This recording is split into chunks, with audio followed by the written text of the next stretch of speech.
जय माँ भगवती। आप सभी को नवरात्रि की ढेर सारी शुभकामनाएं।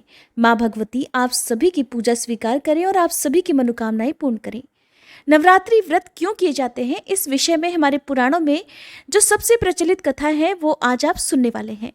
इससे पहले मैं आप सभी को बता दूं कि हमारे इस चैनल पर आप नवरात्रि के दिनों में देवी भागवत पुराण भी सुन सकते हैं, जो कि चैत्र मास के पहले दिन से ही आपको सुनाए जा रहे हैं। अगर आपने इन कथाओं को नहीं सुना है तो प्लीज़ ज़रूर सुनिएगा। इसके अलावा नवरात्रि के पूरे 9 दिन तक हमारे इसी चैनल पर नवरात्रि के पूरे 9 दिन की पूजा विधि, व्रत कथा, आरती, भोग, माँ के प्रेरंग आदि की जानकारी भी आपको समय समय पर मिलती रहेगी, जिसके लिए आप चाहें तो हमारे चैनल को अभी सब्सक्राइब करके बेल आइकन प्रेस कर सकते हैं, ताकि ये सारी वीडियोस आपको समय से मिल सके। नवरात्रि का त्योहार मनाने के पीछे जो कथा प्रचलित है, उस कथा के अनुसार एक समय बृहस्पति जी ने ब्रह्मा जी के समक्ष चैत्र और आश्विन मास के शुक्ल पक्ष में पड़ने वाले नवरात्रि व्रत का महत्व जानने की इच्छा प्रकट की। उन्होंने कहा, हे ब्रह्मा जी, इस व्रत का क्या फल है? इसे किस प्रकार किया जाता है? सबसे पहले इस व्रत को किसने किया? ये सब बातें विस्तार पूर्वक कहिए।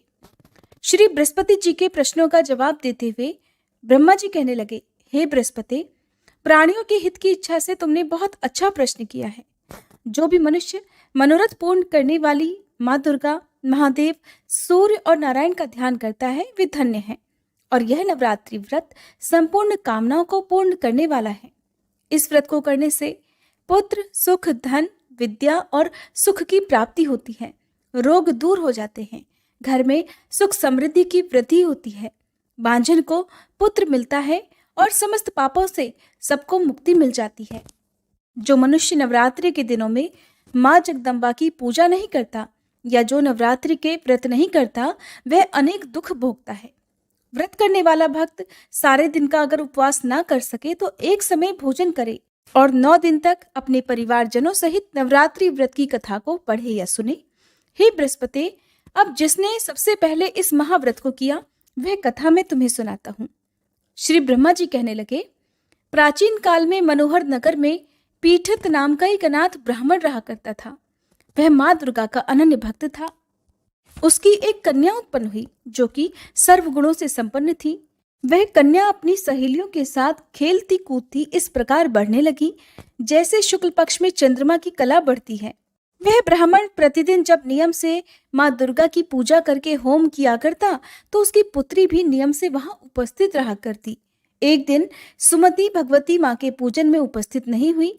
उसके पिता को पुत्री की ऐसी असावधानी देखकर बड़ा क्रोध आया और वह पुत्री से कहने लगा, अरे दुष्ट पुत्री, आज तूने भगवती का पूजन नहीं किया, इस कारण मैं किसी कुष्ठ रोगी या दरिद्र मनुष्य के साथ तेरा विवाह कर दूंगा। पिता की बात सुनकर सुमति को बड़ा दुख हुआ और वह अपने पिता से कहने लगी, पिताजी, मैं आपकी पुत्री हूँ और सब तरह से आपके अधीन हूँ। जैसी आपकी इच्छा हो वैसा ही करो, चाहे राजा से, चाहे कुष्ठी से, चाहे दरिद्र से, जिसके साथ चाहो मेरा विवाह करा दो, पर होगा वही जो मेरे भाग्य में लिखा है। क्योंकि कर्म करना मनुष्य के अधीन है, पर फल देना ईश्वर के अधीन है। अपनी पुत्री के निर्भयता से कहे हुए वचन सुनकर उस ब्राह्मण ने क्रोधित होकर अपनी कन्या का विवाह सचमुच एक कुष्ठी के साथ करा दिया और अत्यंत क्रोधित होकर अपनी पुत्री से कहने लगा, हे पुत्री, अपने कर्म का फल भोगो। देखे भाग्य के भरोसे रहकर अब क्या करती हो। पिता के ऐसे कटु वचनों को सुनकर सुमति मन में विचार करने लगी कि अहो, मेरा बड़ा दुर्भाग्य है जो मुझे ऐसा पति मिला। इस तरह अपने दुख का विचार करती हुई वह कन्या अपने पति के साथ वन में चली गई और उस अत्यंत निर्जन और भयानक वन में उन दोनों पति पत्नी ने वह रात बड़े कष्ट से बिताई। उस गरीब बालिका की ऐसी दशा देखकर देवी भगवती ने पूर्व पुण्य के प्रभाव से प्रकट होकर सुमति से कहा, पुत्री, हे दीन ब्रह्माणी, मैं तुझसे प्रसन्न हूँ। तुम जो चाहो सो वरदान मांग सकती हो। भगवती दुर्गा का वह वचन सुनकर ब्रह्माणी ने कहा, देवी, आप कौन हैं? वह सब मुझसे कहिए। ब्राह्मण की पुत्री के ऐसे वचन सुनकर देवी कहने लगी, मैं आदि शक्ति भगवती हूँ और मैं ही ब्रह्म विद्या और सरस्वती हूँ। प्रसन्न होने पर मैं प्राणियों का दुख दूर कर उनको सुख प्रदान करती हूँ। इसलिए हे बालिके, मैं तुझ पर तेरे पूर्व जन्म के पुण्य के प्रभाव से ही प्रसन्न हूँ। अब मैं तुम्हें तुम्हारे ही पूर्व जन्म का वृतांत सुनाती हूँ, ध्यान से सुनो। तुम पूर्व जन्म में निषाद की पत्नी थी और अति पतिव्रता थी। एक दिन तुम्हारे पति निषाद ने चोरी की। चोरी करने के कारण तुम दोनों को राजा के सिपाहियों ने पकड़ लिया और कैद खाने में डलवा दिया। उन लोगों ने तुझे और तेरे पति को भोजन भी नहीं दिया। इस प्रकार नवरात्रि के दिनों में पूरे 9 दिन तक तुमने ना तो कुछ खाया और ना जल ही पिया। इस प्रकार 9 दिन तक नवरात्रि का व्रत तुमसे हो गया। हे ब्रह्माणी, उन दिनों में जो व्रत हुआ, उस व्रत के प्रभाव से प्रसन्न होकर मैं तुम्हें अब मनोवांछित वर देती हूँ। तुम्हारी जो भी इच्छा हो सो मांग लो। इस प्रकार देवी दुर्गा के वचन सुनकर ब्राह्मण की पुत्री बोली, अगर आप मुझ पर प्रसन्न हैं तो हे देवी दुर्गे, मैं आपको प्रणाम करती हूँ। कृपा करके मेरे पति का कोढ़ दूर कीजिए। देवी कहने लगी, उन दिनों तुमने जो व्रत किया था, उस व्रत का एक दिन का पुण्य पति का कोढ़ दूर करने के लिए अर्पित कर दो, तो उस पुण्य के प्रभाव से तुम्हारा पति स्वस्थ हो जाएगा। इस प्रकार देवी के वचन सुनकर वह ब्राह्मणी बड़ी प्रसन्न हुई और पति को निरोग रखने की इच्छा से जब उसने तथास्तु, ठीक है, ऐसा ही वचन कहा, तब उसके पति का शरीर देखते ही देखते भगवती दुर्गा की कृपा से रोग रहित हो गया और वह स्वस्थ हो गया। वह ब्रह्माणी पति को देखकर देवी की स्तुति करने लगी। इस प्रकार कहने लगी कि हे दुर्गे, हे मां भगवती, आप दुर्गति को दूर करने वाली, तीनों लोगों का संताप हरने वाली, समस्त दुखों को दूर करने वाली, रोगी मनुष्य को निरोग करने वाली, प्रसन्न होकर मनोवांछित वर देने वाली और दुष्टों का नाश करने वाली जगत की माता हो। हे अम्बे, मुझ निरपराध अबला को मेरे पिता ने कुष्ठी मनुष्य के साथ विवाह करके घर से निकाल दिया। पिता से तिरस्कृत निर्जन वन में अब मैं अपने पति के साथ विचर रही हूँ। आपने मेरा इस विपदा से उद्धार किया है, इसलिए हे देवी, मैं आपको प्रणाम करती हूँ, आप हमारी रक्षा करो। ब्राह्मण की पुत्री की ऐसी स्तुति सुनकर देवी बहुत प्रसन्न हुई और उन्होंने उससे कहा, हे ब्राह्मणी, तेरे उदालय नामक अति बुद्धिमान, धनवान, कीर्तिवान पुत्र शीघ्र ही उत्पन्न होगा। ऐसा वर देकर देवी ने ब्राह्मणी से फिर कहा कि और जो कुछ तेरी इच्छा हो वो भी मांग ले।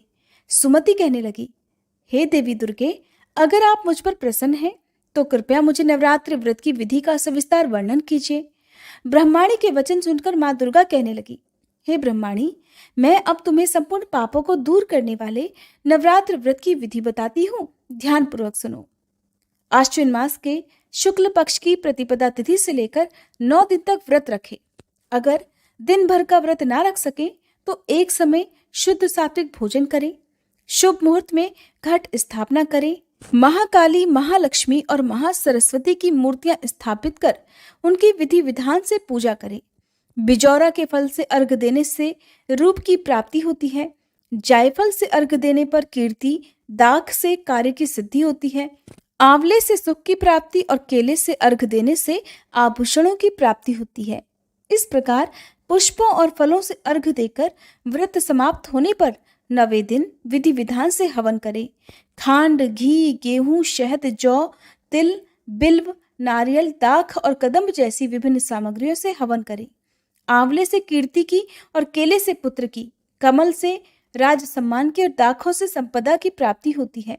खांड, घी, नारियल, शहद, जौ और तिल तथा फलों से होम करने से मनोवांछित वस्तु की प्राप्ति होती है। व्रत करने वाला मनुष्य इस विधि विधान से होम कर अपने आचार्य को अत्यंत नम्रता के साथ प्रणाम करे और यज्ञ की सिद्धि के लिए उसे दक्षिणा दे। इस प्रकार बताई हुई विधि के अनुसार जो भी नवरात्रि के व्रत करता है उसके सब मनोरथ सिद्ध हो जाते हैं और इसमें तनिक भी संदेह नहीं। इन 9 दिनों में जो कुछ भी दान आदि दिया जाता है उसका करोड़ों गुना फल मिलता है। नवरात्र व्रत करने से अश्वमेध यज्ञ के फल की प्राप्ति होती है। इसलिए हे ब्राह्मणी, इस संपूर्ण कामनाओं को पूर्ण करने वाले उत्तम व्रत को तीर्थ, मंदिर अथवा घर में विधि के अनुसार करना चाहिए। श्री ब्रह्मा जी बोले कि हे बृहस्पति जी, इस प्रकार ब्रह्माणी को नवरात्रि व्रत विधि बताकर देवी अंतर्ध्यान हो गई। अतः जो मनुष्य या स्त्री इस व्रत को भक्ति पूर्वक निष्ठा के साथ करता है वह इस लोक में सुख भोग कर अंत में मोक्ष की प्राप्ति करता है। श्री ब्रह्मा जी बृहस्पति जी से कहते हैं कि यह इस दुर्लभ व्रत का महात्म्य है जो मैंने तुम्हें बताया है। ऐसा सुनकर श्री बृहस्पति जी आनंद से प्रफुल्लित हो गए और कहने लगे कि हे ब्राह्मण, आपने मुझ पर अति कृपा की, जो आपने मुझे इस व्रत का महात्म्य सुनाया। श्री ब्रह्मा जी बोले, हे बृहस्पति, यह देवी भगवती संपूर्ण लोकों का पालन करने वाली हैं। इन महादेवी के प्रभाव को भला कौन जान सकता है। मान्यता है कि तभी से इस संसार में माँ भगवती की पूजा की जाने लगी। इस प्रकार नवरात्रि के पूरे 9 दिनों तक जो भी भक्त सच्चे मन से माँ भगवती के 9 अलग अलग रूपों की पूजा करता है, माँ भगवती की कृपा उन पर सदा सर्वदा बनी रहती है। ये थी माँ जगदम्बा की पौराणिक कथा। अगर आपको ये वीडियो पसंद आई हो तो प्लीज़ वीडियो को लाइक जरूर कीजिएगा।